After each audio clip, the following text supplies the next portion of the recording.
Salut à tous.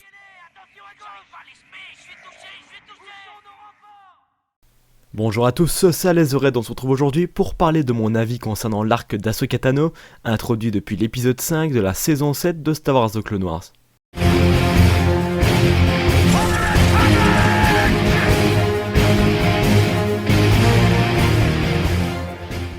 Pour commencer, l'arc d'Ahsoka se passe avant les événements de la Bad Batch. Comme vous le savez, la série a toujours fait des va-et-vient temporels au lieu de tracer l'histoire dans la bonne chronologie. Tout d'abord, il faut savoir que l'épisode 5, intitulé Une amitié de haut vol, ne devait pas nous faire rencontrer les deux sœurs Martez, mais bel et bien un homme du nom de Nyx, qui reprendrait le rôle des deux sœurs. La première partie de l'extrait avait été dévoilée en 2015, et le second en 2016 lors des Star Wars Celebration. Le personnage de Nyx aurait dû connaître une romance avec Ahsoka, mais a été finalement remplacé par les deux sœurs Martez. Concernant ces deux personnages, j'en suis pas très fan. Même si elles sont là pour transmettre le message de la famille et de la confiance, je trouve personnellement qu'elles n'ont aucun impact dans les épisodes, si ce n'est que pour faire un peu d'humour ou encore se prendre la tête concernant Ahsoka.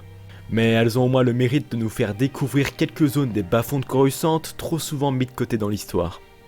Il ne faut pas oublier que ces personnages secondaires servent uniquement à nous introduire aux Pikes, ainsi qu'à la nouvelle organisation, les Night Owls, descendus tout droit de la Death Watch. Pour reprendre l'intrigue des 4 épisodes, je l'ai trouvé tout à fait banal. On assiste seulement à du déjà vu avec le transport de marchandises illégales, mais ce qui est vraiment intéressant, ça a été de voir de plus en plus près la planète Obadia, monde natif des Pikes. Les Pikes ont déjà été introduits depuis longtemps dans la série, et le fait d'en apprendre un peu plus sur leur monde natal et leur organisation criminelle n'est pas de trop.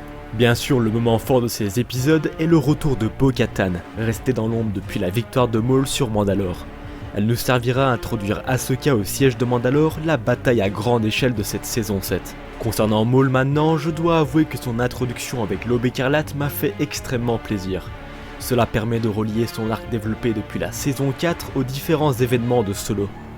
Et j'ai vraiment très hâte de le revoir en action dans la suite des épisodes. Ça annonce vraiment que du bon. En tout cas, j'espère que vous prenez plaisir à regarder la saison 7 pour le moment. J'ai vraiment bien aimé l'arc de la Bad Batch dans son ensemble, mais je trouve que celui d'Ahsoka reste tout à fait visionnable même si je suis moins fan. On se retrouve très bientôt pour la suite de la saison 7, c'était Alezored, terminé.